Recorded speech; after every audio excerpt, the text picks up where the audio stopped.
avoir informé au préalable le garde des Sceaux, le Premier ministre avait-il raison de consulter des magistrats sur des dossiers judiciaires? Le sujet donc fait débat dans l'opinion depuis qu'un communiqué du ministre de la Justice et des Droits de l'Homme a dénoncé cette initiative, vous vous en rappelez certainement, s'exprimant donc de vive voix sur cette actualité depuis l'étranger.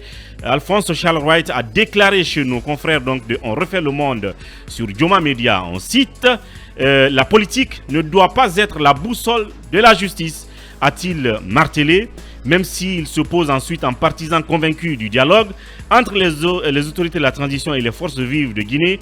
Et là, il dit, en tant que membre du gouvernement, je suis solidaire du Premier ministre dans ses démarches en faveur du dialogue tant souhaité, a-t-il tenté de rassurer. Alors, comment concilier cette préservation de l'indépendance de la justice, apparemment à laquelle tient Charles Wright, et l'impératif de réussite de la médiation des chefs religieux qui se fera sous le sceau sans doute des conciliabules, des concessions politiques qui sans doute pourront donc tordre le cou à certains principes de loi. L'inconnu là-dessus, est-ce qu'il semble être un obstacle aujourd'hui, Charles, à cette dynamique? Quelque part, on a dit l'autre fois, personnellement, il y a beaucoup d'explications, beaucoup de détails qui ont suivi après ce communiqué de Charles Wright. Donc, beaucoup estiment que si Charles défend la justice, c'est de son plein droit. Mais il y a une question autour de la qualité des magistrats dont on est en train de parler. Vous savez, il y a deux types de magistrats. Il y a les magistrats de parquet et les magistrats de siège. Les magistrats de parquet sont d'office des fonctionnaires. Ça, c'est le ministère public. Et là, on parle de qui? Des procureurs? Des procureurs, leurs substituts sont des fonctionnaires. Donc, c'est les magistrats du siège qui sont indépendants, qui ne peuvent pas être convoqués par peut-être l'organe exécutif. Bien. Donc, si par exemple, M. Charles Wright, qui est, parce qu'on sort complètement du droit, on va parler de l'administration, M. Charles Wright est ministre d'un gouvernement. Oui. Ce gouvernement a un Premier ministre qui est le chef du gouvernement. Dans les conditions normales, M. Bernard Goumou est le patron de Charles Wright. Donc le chef hiérarchique de Charles Wright. Si peut-être il peut demander quelque chose à Charles Wright qu'il ne donne pas, s'il va avec les techniciens qui relèvent aussi de l'administration, moi je ne pense pas que ça soit un problème. En termes de procédure d'explication, que ça soit pratiquement un problème. Alors c'est différent du cas de Mme Yari à l'époque, parce que là ce sont les magistrats qui ont été invités et parmi eux le colonel Amara, les magistrats de siège. Et Mme Yari, de façon très respectueuse, n'a pas fait de communiqué, a juste écrit à la présidence pour expliquer la procédure. Malheureusement, ça lui a coûté ce que ça lui a coûté. Son poste. Son poste. Oui. Moi, je pense que M. Charles Wright pouvait se mettre au-dessus de cette démarche. Bien. Il relève d'un gouvernement. Ce patron de gouvernement... Mais sauf qu'il insiste. Oui. Et vous l'avez entendu chez nos confrères, il dit la politique ne doit pas être la boussole de la justice. Oui. La politique ne doit pas être la boussole de la justice. Donc là, c'est comme s'il renvoyait tous ceux qui sont en train de dialoguer à se faire voir pour dire, bon, vous pouvez vous entendre sur ce que vous voulez. Tant que ça va toucher l'application de la loi de la justice, je ne céderai pas. Ça veut dire autrement, tant que ça va, votre entente politique là-bas, votre médiation, si sa conclusion, c'est entre autres libérer Fonike Mengue sans qu'il ne soit jugé, libérer les Kassori ou les mettre en liberté provisoire, ça ne marchera pas. Est-ce que c'est le message implicite qu'il faut entendre là par cette phrase, la politique ne doit pas être la boussole de la justice? Une question aujourd'hui, est-ce que M. Bernard Goumou peut aussi suspendre Charles Wright? Si c'est possible. Oui. Il est de son équipe, il peut le faire. Puisqu'il a suspendu Yayasso, oui. C'est qu'il peut suspendre. Est-ce qu'il peut le suspendre? S'il peut le suspendre, il peut le faire. Mais la justice ne doit pas être aussi la boussole pour un règlement des comptes. Bien. C'est cela. Parce que ce qui ne se passe pas aujourd'hui, je pense que le Premier ministre est réaliste. Mais l'autre fois, je l'ai dit dans ce studio, on ne peut pas vouloir appliquer le normal à l'anormal. Mais si vous prenez le cas de Fonike Mengue, par exemple, ils ont été arrêtés sans aucune procédure judiciaire en la matière. On est tombé sur eux sans convocation. Est-ce que pour les libérer, vous allez exiger à ce que vous appliquiez ce qui est normal là-dessus? Mais c'est un peu cela la réalité. Alors, si M. le Premier ministre ne comprend pas pourquoi jusque-là, ces messieurs ont dépassé les détentions et ils sont détenus sous le pouvoir des procureurs, moi j'estime que M. Goumou, en tant que Premier ministre, peut appeler ses procureurs pour demander, voilà, on ne comprend pas, ils sont arrêtés, leur détention est dépassée, ils sont en prison, qu'est-ce qui se passe? Pour tous les dossiers, en tant que Premier ministre, il peut comprendre. Est-ce que M. Charles White s'est évertué à exercer,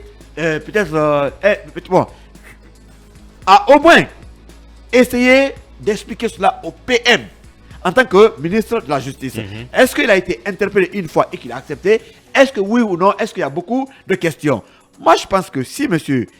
Bernard Goumou arrive à convoquer directement ses procureurs pour comprendre ce qui se passe, c'est parce que certainement, M. Charles White n'a pas coopéré. Certainement, je n'ai pas la bonne information, mais j'estime que c'est cela. Oui. Alors, mais est-ce qu'on peut dire, pour terminer avec vous, que Charles White est dans la défiance parce qu'il continue? Il continue en disant la politique ne doit pas être la boussole de la justice. Alors, donc il continue à envoyer un message au Premier ministre. Alors comme M. Charles White fasse de sorte que la justice marche normalement, il devrait être le premier à s'indigner de l'injustice qui règne aujourd'hui par rapport à la détention prolongée. Mais il ne dit pas mot. Quelqu'un veut régler, il se met compte. Peut-être que M. Charles White n'a pas intérêt que certains prisonniers, aujourd'hui détenus, soient libérés. Sans titre, soient libérés. Au nom de la paix, on peut tout faire. Prenez le cas par exemple du Mali avec Amadou Aya Sanogo, avec la mort de tous les bérets rouges. Mais finalement, il a été condamné. Mais après, aujourd'hui, il est au palais au nom de la réconciliation. Au nom de la paix, tout est possible. Alors, je ne sais pas qu'est-ce qu'on a contre ceux-là qui sont détenus. Peut-être de façon longue, ils doivent être là-bas. C'est un règlement de compte. On est pour la paix, on est pour le pays ou on est pour un règlement de compte personnel. Si M. Goumou est PM, il doit montrer à Charles White qu'il est le patron de M. Charles White, puisque ceux dont on parle, une fois de plus encore, sont des magistrats de parquet, ce sont des fonctionnaires de l'État. Donc le PM manque d'autorité. Le PM, c'est le patron de l'administration. Il est le patron de l'administration et il doit le prouver. Et M. White fait partie de son équipe et il est de cette administration comme les procureurs et leurs substituts. Oui, Mamadou Diambalde, quand vous écoutez ce bout de phrase, la politique ne doit pas être la boussole de la justice. En plus du communiqué clinquant qu'il a envoyé, ça renvoie à quoi? Monsieur Charles White, il est dans son rôle, il est dans son droit en tant que ministre de la Justice et garde des Sceaux. C'est pas parce que un rôle abusé, ce n'est pas parce que les magistrats du parquet relèvent de l'exécutif qu'il faut que, et comment dirais-je, qu'il faille que le Premier ministre les convoque pour leur faire des injonctions, s'immiscer dans les procédures judiciaires. Je ne dis pas que tout est parfait. Tous les jours, on condamne la manière dont certains sont arrêtés, tout ça. Mais si nous voulons d'un état de droit, il faut sortir de la politique politicienne, de la passion, renforcer la justice guinéenne, la renforcer parce que la justice c'est pour qui? C'est nous les faibles, c'est le peuple. C'est pas Mamadi Doumbouya qui est là-bas ou son premier ministre qui peuvent aller partout se faire soigner et comment dirais-je, qui sont protégés par combien de gardes même. Donc je crois vous êtes d'accord moi avec je suis avec quiconque Charles White défend la justice. C'est ça, c'est mon combat. Parce que même cette histoire aujourd'hui, quand il dit ça, doyen, d'ailleurs, est-ce que c'est pas une pique à l'endroit quand même de son Premier ministre? Encore une fois, après le communiqué, vous pouvez continuer à discuter de ça. On peut percevoir ça comme une insubordination. On l'a déjà relevé dans nos éditoriaux et autres. Mais je crois que M. Charles White, il est dans son rôle. Maintenant, à l'exécutif de voir, il en fait trop, de le dégommer. En ce moment, c'est la porte ouverte encore à tous les abus, parce que si on veut d'une bonne justice, on essaie d'appuyer cette justice, de la doter des moyens pour que tout puisse aller comme sur des roulettes, les procédures, tout ça.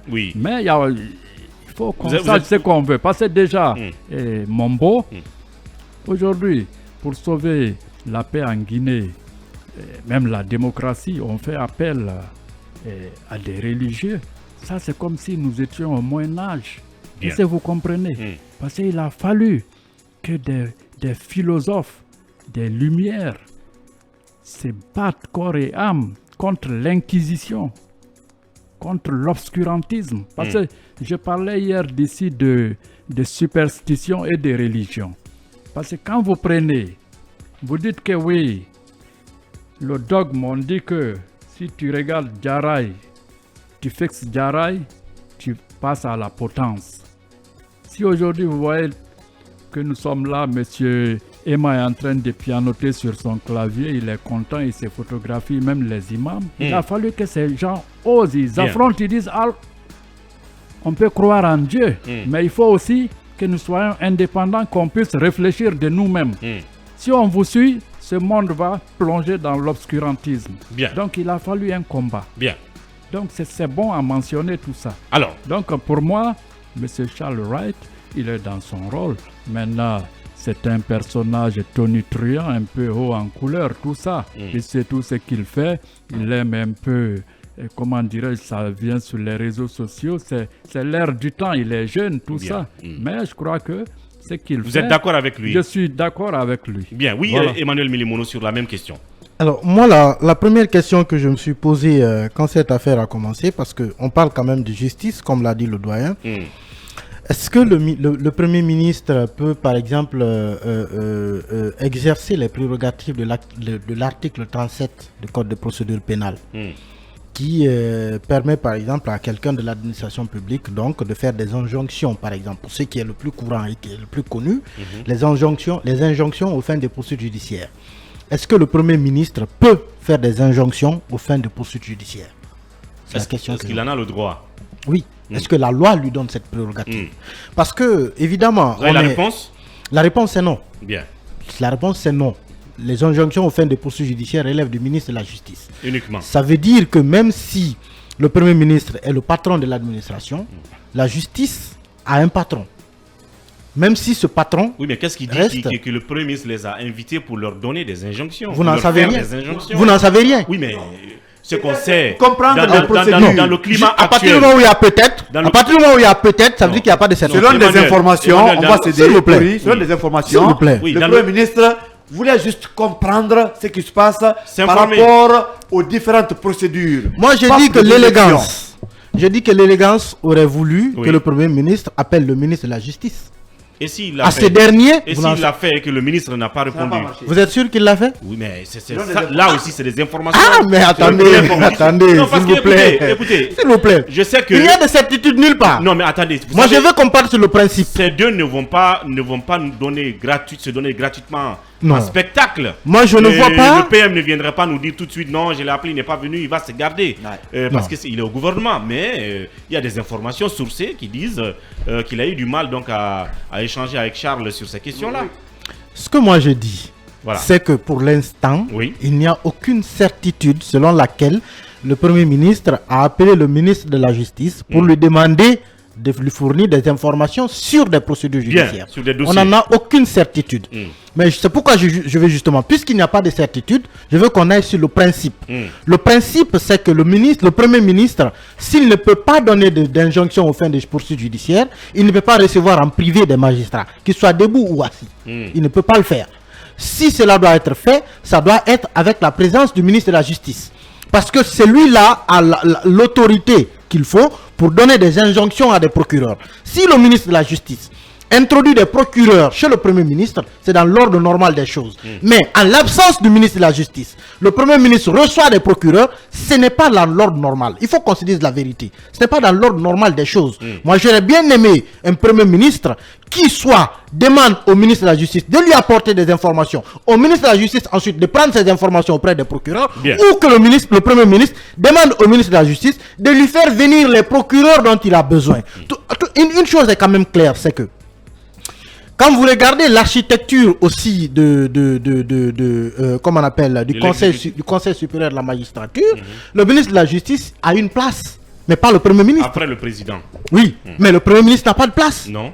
D'accord. Donc ça vous donne une idée du fait que même si le ministre de la Justice est un élément du gouvernement, il reste sur un secteur qui se veut indépendant et que pour ce fait, il est à respecter dans ce cadre strict-là. Ce n'est pas parce que c'est Charles Wright qu'on va vouloir que ça soit différent. Parce que, évidemment, il est tonitruant, il fait beaucoup de bruit. Mais quand on reste dans l'ordre normal, dans les principes, ce qui s'est fait, le Premier ministre n'a pas raison de convoquer des procureurs. Parce que, puisqu'il y a deux doutes. On va prolonger le débat. Il y a deux doutes. Laissez-moi terminer rapidement. Sur ce segment-là, est-ce que le principe que vous invoquez est clair et là-dessus qu'il ne peut pas du tout... Mais bon, je veux qu'on aille sur le B.A.B.A. On n'a pas du tout invité un procureur. Je veux qu'on aille sur le B.A.B.A. Oui, allez, le B.A.B.A.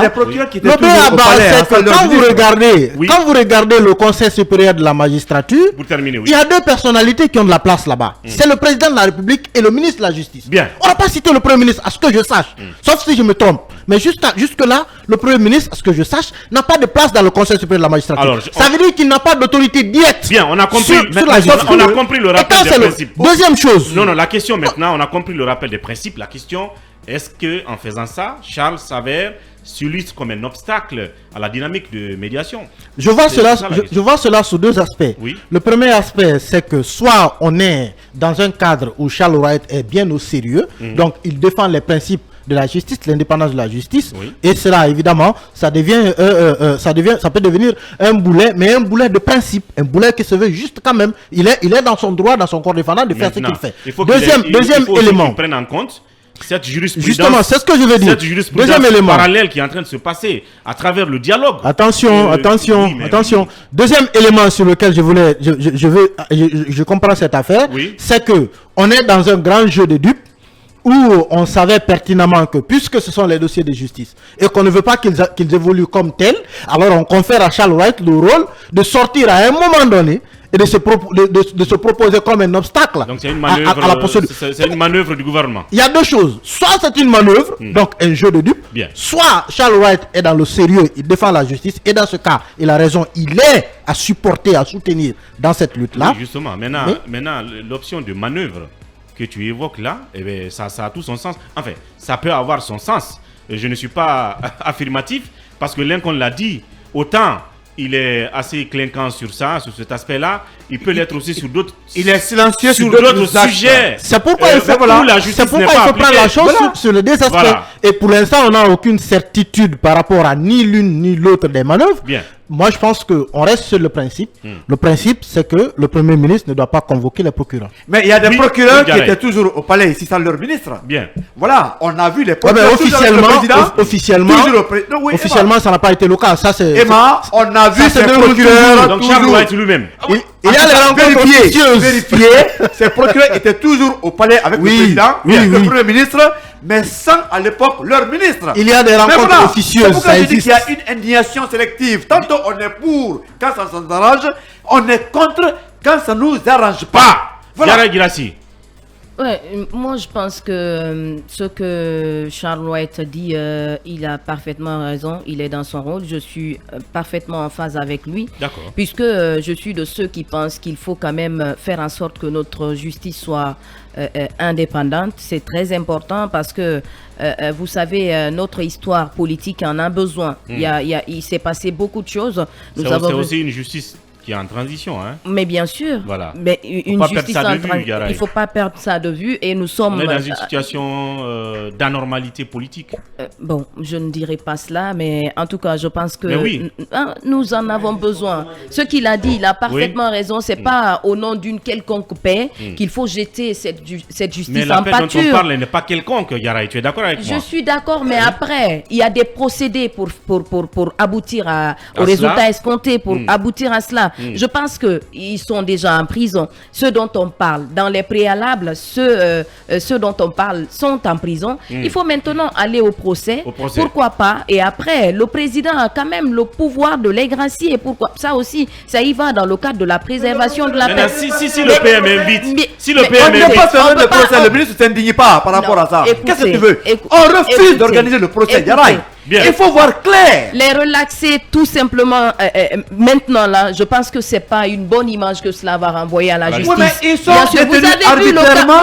le cas des soldats ivoiriens, les 49 soldats ivoiriens qui avaient été en tout cas jugés de l'autre côté au Mali avant d'être graciés. Vous savez, il y a eu beaucoup de problèmes de ce point de vue, mais après, ils se sont quand même accordés à cette finalité qu'ils soient graciés, mais le procès avant d'être gracié. Je pense que c'est aussi simple d'organiser le procès.